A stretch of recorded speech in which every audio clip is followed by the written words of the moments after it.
Bonjour mes bien-aimés, soyez bénis encore en ce nouveau jour que Dieu nous accorde. Avant de commencer notre méditation du jour, j'aimerais vous rappeler juste un instant de ne pas oublier de vous abonner à la chaîne, de mettre un pouce bleu, un commentaire et de partager autour de vous pour qu'un plus grand nombre soit béni. J'aimerais aussi vous rappeler que vous pourrez trouver toutes les informations pour nous contacter ou pour soutenir notre ministère en description sous la vidéo.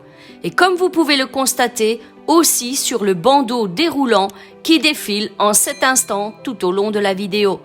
Et maintenant, nous allons nous laisser conduire par le pasteur dans la méditation du jour. Soyez encore puissamment bénis, mes bien-aimés. Bonjour mon frère, bonjour ma sœur. Aujourd'hui, 25 décembre. Nous sommes encore ensemble réunis pour notre café matinal où nous allons monter encore un autre échelon de foi. Amen. Un échelon qui aujourd'hui, je crois qu'il va vous faire du bien. Il va vous faire peut-être voir Dieu autrement, sous un autre œil, sous une autre perspective. Déjà, hier, Christina et Karine ont préparé le terrain pour aujourd'hui, ce qui va être dit. Amen. Exode chapitre 23 au verset 25 nous dit « J'éloignerai la maladie du milieu de toi ».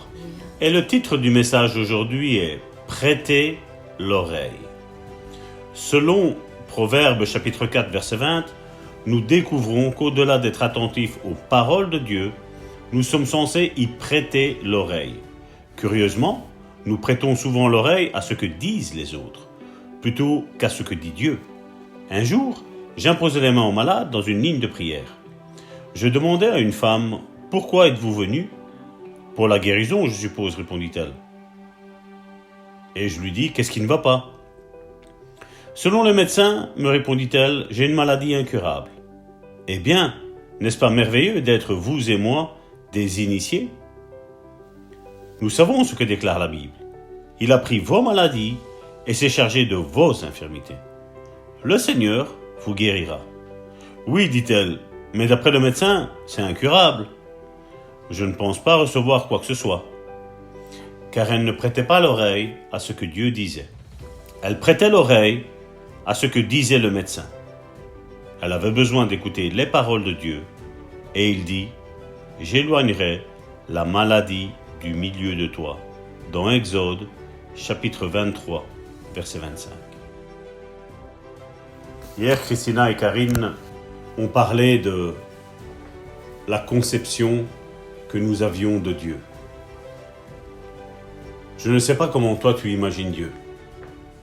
Je ne vais pas te dire point de vue forme physique, mais je vais te parler de la grandeur de Dieu, de la splendeur de Dieu.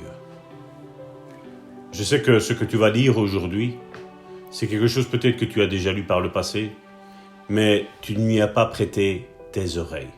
Alors je vais te les lire. Et ça se trouve dans Ésaïe chapitre 40, à partir du verset 9.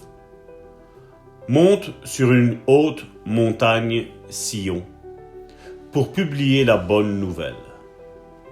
Élève avec force ta voix, Jérusalem, pour publier la bonne nouvelle. Élève ta voix, ne crains point. Dis aux villes de Juda, voici votre Dieu. Amen. Si je vous dis, voici votre Dieu, comment es-tu en train d'imaginer Dieu ? Karine hier a parlé de ce petit bébé emmailloté dans une crèche. Christina hier a parlé que Dieu n'est pas petit face à nos problèmes, face à nos difficultés. Regardez à partir du verset 10, qu'est-ce qu'il est mis ? Voici le Seigneur, l'Éternel, vient avec puissance. Et de son bras, il commande. Voici, le salaire est avec lui. Et la rétribution le précède. Comme un berger, il paîtra son troupeau. Il prendra les agneaux dans ses bras. Il les portera dans son sein. Il conduira les brebis qui allaitent. Et au verset 12, le titre du message qui suit est la grandeur de Dieu. Et il dit, qui a mesuré les eaux dans le creux de sa main? qui a mesuré les eaux dans le creux de sa main.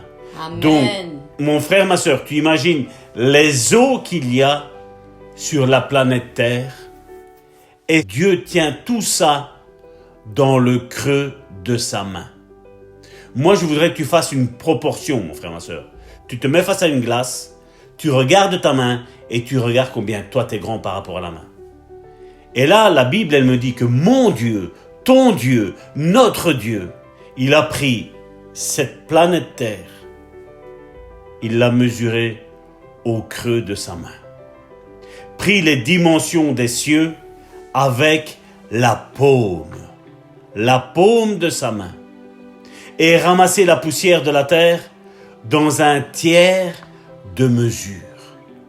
Donc je ne sais pas si vous imaginez toute la poussière qu'il y a sur la terre. Je ne sais pas si vous arrivez à imaginer le Sahara. Et il nous dit, et ramasser la poussière de la terre dans un tiers de mesure. Qui a pesé les montagnes au crochet et les collines à la balance? Je ne sais pas si tu arrives à imaginer une balance, que Dieu aurait une balance et il est en train de mesurer toutes les montagnes. Nous ici, nous avons vu quand nous sommes allés il y a quelques années en Italie, nous sommes passés par la Suisse, nous avons vu ces merveilleuses montagnes. Et là, la Bible me dit que Dieu a pesé tout ça sur sa balance. Imagine la balance que tu as chez toi et imagine ton Dieu. La différence qu'il y a. Qui a sondé l'Esprit de l'Éternel et qui l'a éclairé de ses conseils? Avec qui a-t-il délibéré pour en recevoir de l'instruction? Qui lui a appris le sentier de la justice? Qui lui a enseigné la sagesse et fait connaître le chemin de l'intelligence?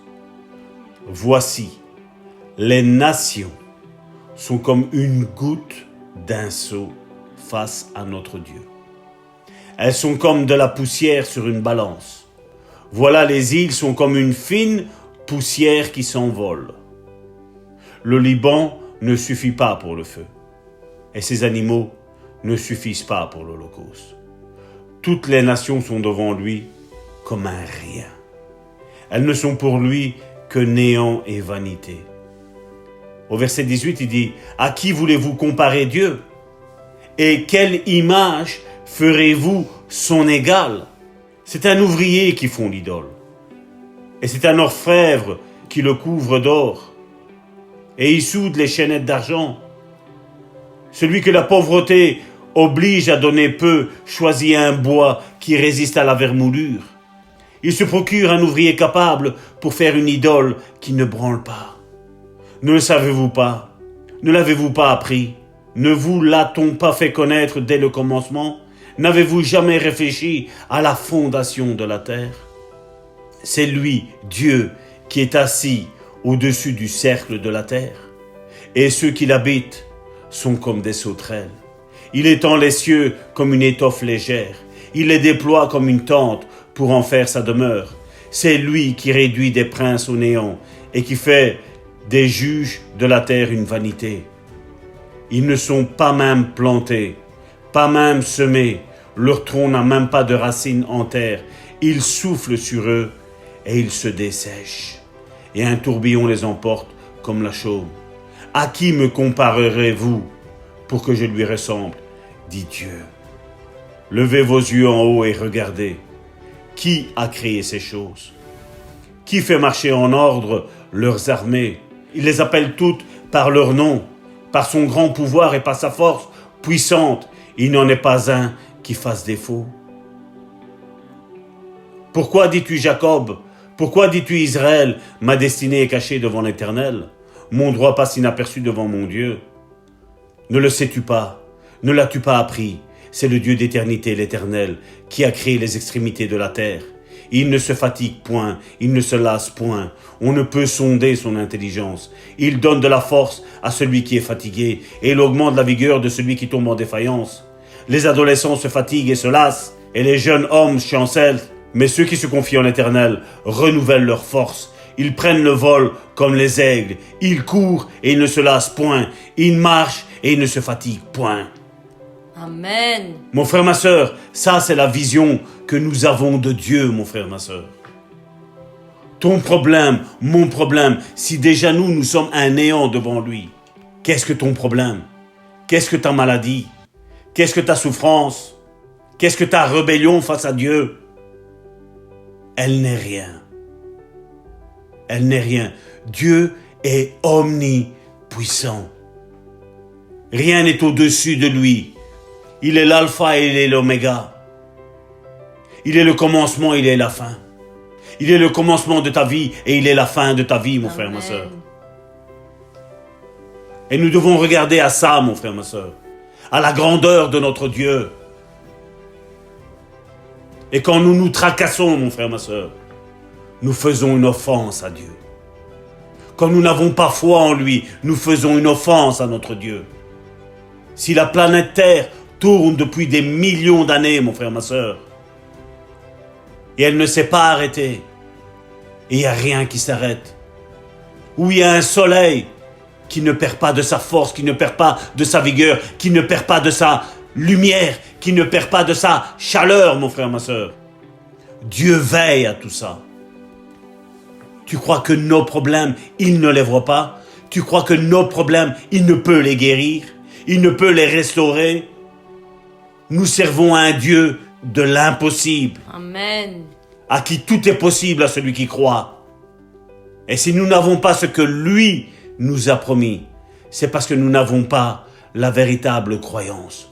Nous n'avons pas la véritable vision de qui est Dieu. Les scientifiques ont dit que la planète Terre a une sphère de 6371 kilomètres. Et la Bible, nous venons de le lire, nous dit que ça n'est qu'une goutte d'eau devant lui. Imagine la grandeur de ton Dieu. Imagine qu'est-ce que ton problème face à notre Dieu. Alors mon frère, ma sœur, ne chancelle pas. Relève la tête, regarde les cieux et dis: oh toi, créateur du ciel et de la terre, tu peux me guérir. Tu peux me délivrer. Tu peux déclencher la bénédiction en un instant. Amen. Parce que tu es Dieu. Tu n'es pas un petit bébé. Nous sommes tes petits bébés. Et tu es notre Père. Au nom de Jésus. Alléluia, béni soit ton nom, Seigneur, encore aujourd'hui. Seigneur, nous te rendons grâce pour cette parole que tu nous donnes aujourd'hui. C'est vrai, Seigneur, nous voulons voir ta gloire. Nous voulons te voir tel que tu es, Seigneur. Voir ta grande puissance, Seigneur. Nous voulons voir celui en qui nous croyons. Combien il est bien plus grand que tout ce que nous pouvons imaginer ou même penser. Seigneur, je te demande d'agir dans nos vies encore aujourd'hui. Seigneur, rejoins mon frère, rejoins ma sœur. Et comme le disait cette pensée, Seigneur, nous voulons prêter nos oreilles, être attentifs à toutes les paroles que tu déverses dans nos vies encore aujourd'hui. Nous voulons être attentifs à tous tes conseils et nous voulons déclarer que celui qui a planté l'oreille, il entend. Voyez ce que dit la parole au psaume 94 au verset 9. Celui qui a planté l'oreille, n'entendrait-il pas? Et celui qui a formé l'œil, ne verrait-il pas? Mais bien aimé, tout est sous le regard de notre Dieu. Rien ne passe inaperçu devant ses yeux. Et il est là, nous en avons parlé hier. Il soutient ceux dont le cœur est tout entier à lui. Mon frère, ma sœur, si tu aimes ton Dieu de tout ton cœur, de toute ton âme, de toute ta pensée, ne crains pas, car l'Éternel veille sur toi. Il te soutient, il étend sa main d'en haut. Et vous avez vu la description que le pasteur nous a fait. Nous ne pouvons même pas imaginer combien notre Dieu est grand et puissant.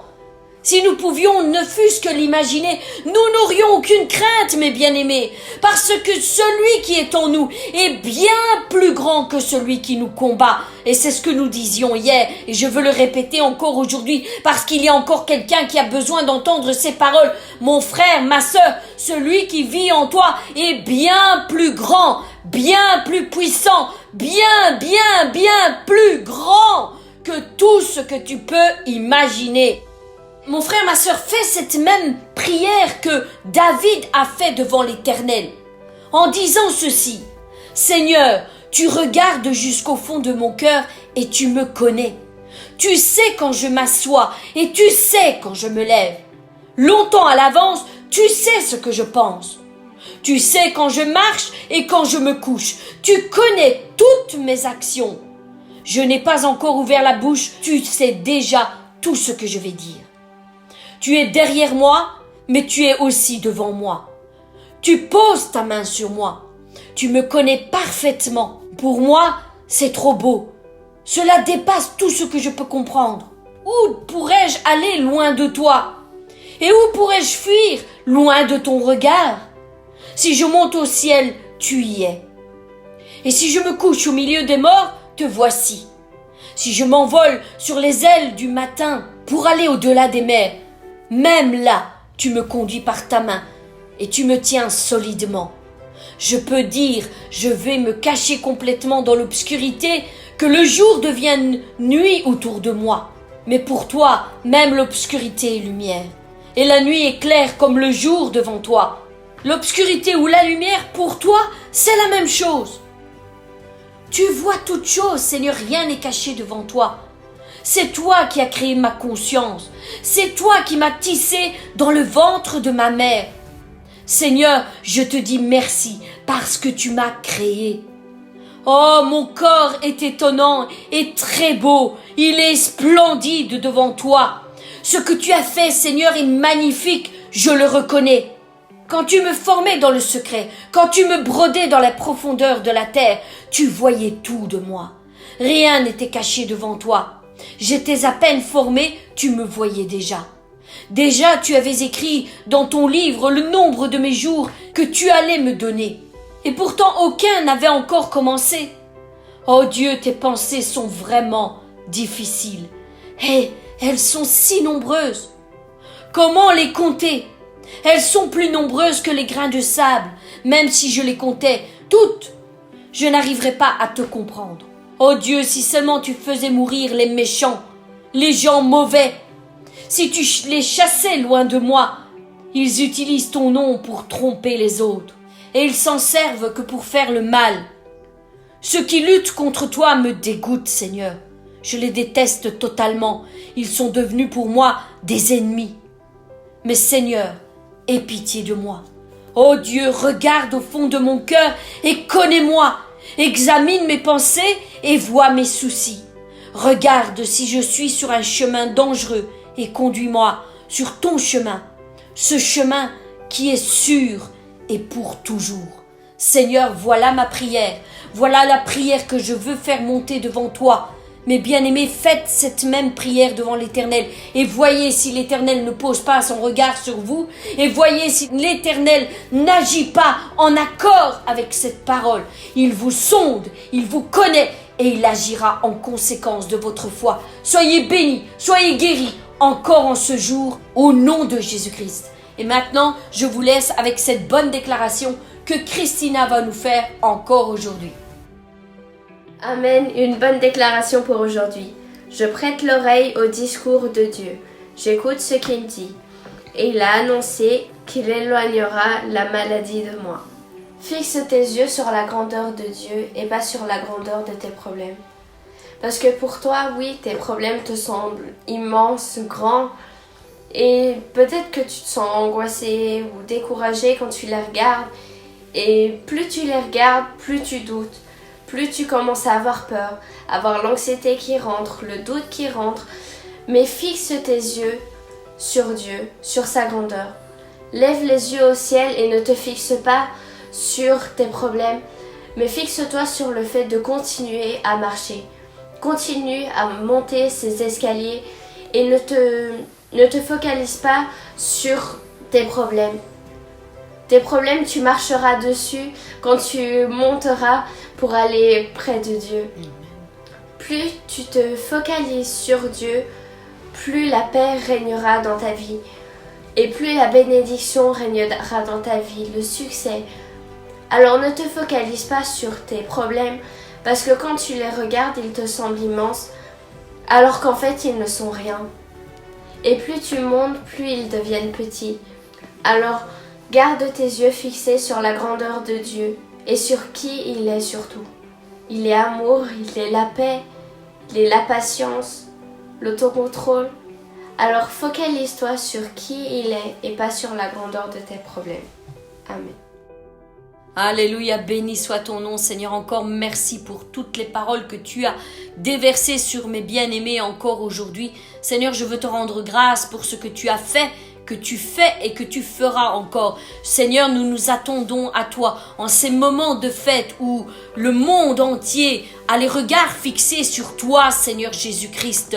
C'est ta fête, c'est ton moment, c'est toi l'acteur principal aujourd'hui qui est sollicité dans toutes les maisons, dans tous les foyers. Seigneur, nous nous attendons à toi et j'invoque ton nom dans tout foyer où ils ont cru en toi. Qu'aujourd'hui soit le jour de leur miracle, Seigneur. Quand le monde s'attend au Père Noël, nous attendons au Fils de Dieu, à celui qui a tout pouvoir et toute autorité dans le ciel comme sur la terre. Seigneur, déverse tes bénédictions sur tes fils, sur tes filles, Seigneur. Montre-leur, Seigneur, encore aujourd'hui qui tu es et quelle est ta grandeur et quelle est ta puissance.